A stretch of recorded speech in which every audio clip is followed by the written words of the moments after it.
যে ইমাম খতিবগুলো সভাপতি সেক্রেটারির ভয়ে হক কথা না বলে, আমি মনে করব তার ইমামতি বাদ দিয়া জুতা পালিশ করি খাওয়া উত্তম।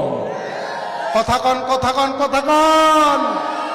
সুদে ঘুষে কাটলো জীবন, করলো দুর্নীতি, এমন লোক হয় যদি আবার মসজিদের সভাপতি। উচিত কথা বলতে গেলে আমগো চাকরি নাই ভাইরে। ঠিকও কয় না রে বাবা?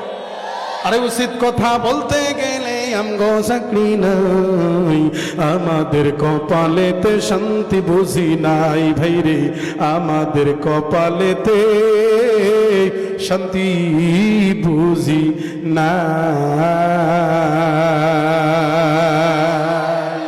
তাহলে আমাদেরকে সদা সর্বদা সুদখোরের সাথে বন্ধুত্ব করা যাবে, ইবলিসের সাথে বন্ধুত্ব করা যাবে।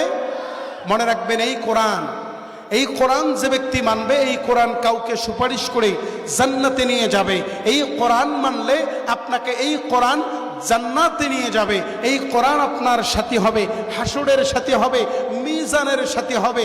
এই কোরআন আপনাকে আমাকে আল্লাহর জান্নাতে নিয়ে যাবে। কোরআন